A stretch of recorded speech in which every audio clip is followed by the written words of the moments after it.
Hello, I am back and I am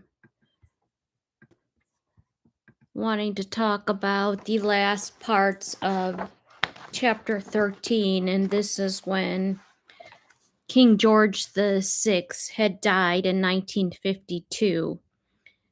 He died at a relatively young age, and it was a great blow to Prince Henry, who was then the Duke of Gloucester. And I'm going to show.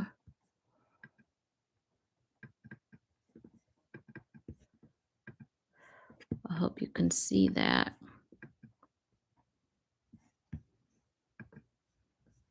See here are pictures of, this is the young, that right there, that is the young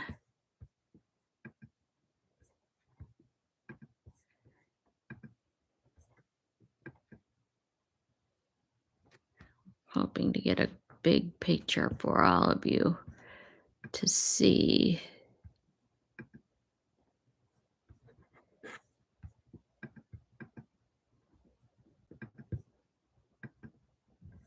But anyways, this is Prince William, this is Richard. As you can see, this is William, Richard, Alice, and Henry, and they're all, decked out in their coronation regalia. So could see that's Prince Henry.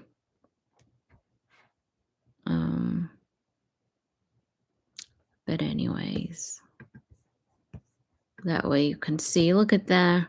William and Richard are in their kilts, which is very cool. I haven't seen George and Charlotte and even Louis in kilts. You don't see William. It would have been nice to see William and Harry in kilts, but anyway, I'm worried that in the next generations that will go away, which would be sad.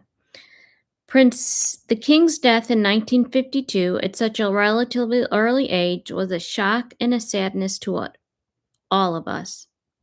It was a great blow to Prince Henry, who was devoted to his brother and really greatly on his good advice. He relied greatly on his good advice. Having had illnesses and difficulties of his own, George VI was understanding and he was kind-hearted. He was a kind-hearted brother-in-law. It was typical of him, who had not liked writing, to send me a long and comforting letter the moment Prince Henry was dispatched abroad the beginning of the war. A year later, we were again filled with sadness, and this time on the death of Queen Mary. The Duke of Windsor stayed with us at York House for the funeral, and there was one evening when the Princess Royal came to dinner, and the sister and the two brothers sat until early mornings of the hours discussing old friends and pastimes. It was a particularly moving moment listening to the Duke, because he was obviously so pleased to be talking with his own family again. This conversation was so personal to the three of them that I almost felt I should not have been present. Our spirits were soon to be lifted again, however, by the coronation. We must have been up at 5 o'clock that morning, getting the boys ready in their new kilts and coats, and my husband and I in our robes and orders. It was a memorable occasion for us all, though the long drive after the ceremony, mostly in the pouring rain, was rather tedious for the boys. We drove in the same carriage as the Princess Royale, who kept them amused with funny stories of past events. My husband was riding in the procession. The enthusiasm of the vast crowd seemed unaffected by the rain and the discomfort for many having slept out in the pavement the night before and having breakfasted there. In August 1957, Prince Henry, on behalf of the Queen, presided over the independence celebrations of Malaya. William was now 15, and he took him with him so that he might gain some experience. The evening before we left Far was particularly beautiful, and we all went for a stroll on the moors. I was going to visit my Scottish regiment, the King's own Scottish Borders, during the forthcoming tour, and Rachel Scott suggested I take them a bundle of heather as a reminder of home. Prince Henry was horrified at the idea, protesting we had more than enough luggage to cart around already. But we paid no attention and soon collected enough to fill a large polythene bag. When William and I later visited the regiment in the Malayan jungle, our bundle proved sufficient to give every soldier a sprig for this bonnet. They were thrilled, and for the first time, heather bloomed in the jungle. On our way out, we stopped to refuel in Cyprus and went to have a drink with our friends, the Hardings. The war between the Greeks and the Turks on the island was at its height, so we were heavily guarded. A message came to say that some part in our airplane had to be replaced, and it would take some hours to do. So we stayed on for dinner, after which most of the party wandered out in the cool of the garden. Lady Harding and I remained indoors, talking about the horrors of the war, and she told me about the unexploded bomb they had found under the general's bed, and on top of which he slept soundly all night long.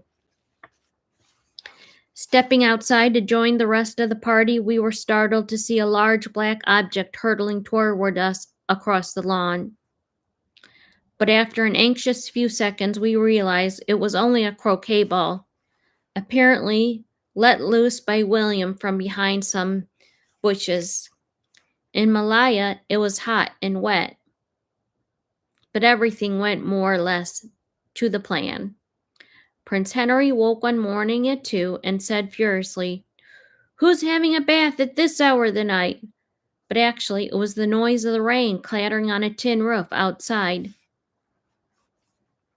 The monsoon had arrived. The KOSBs were stationed in the south of the country, miles from anywhere.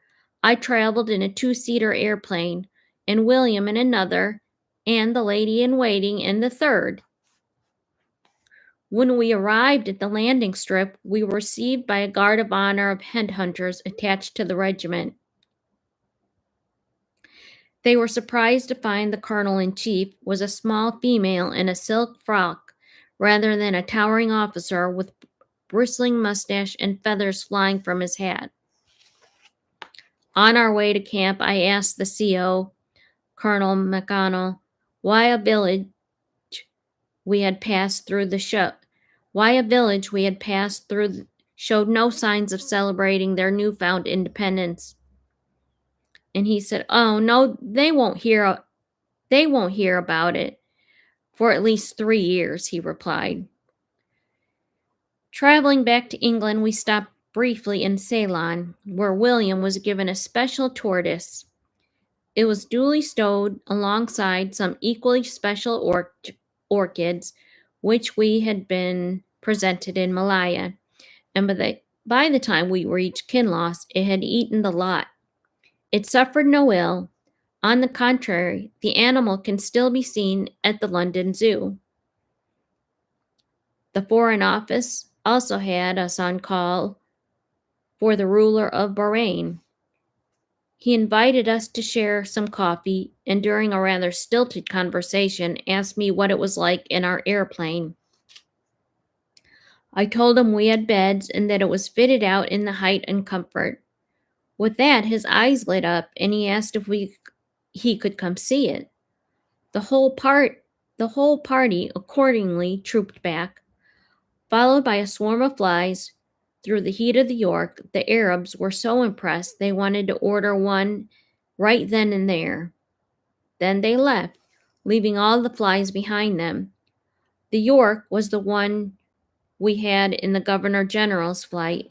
When in Australia, it was lent to us on this occasion. And that is the final ending of chapter 13. And we will go on and we are approaching 1958 and 1959 in the next chapters of chapter 14. And I just wanted to share with you that this here, right here, that is a picture of William. That is William and Prince Richard, Prince Charles, and Anne. And they were very close in age. I mean, of course, William and Richard were older, but here they are playing in the snow in Sandringham. And they're with their nanny. So it's just to display the age difference between William and Richard and Prince Charles and Anne. They were all close in age and they spent time together. So, and that is the end of that.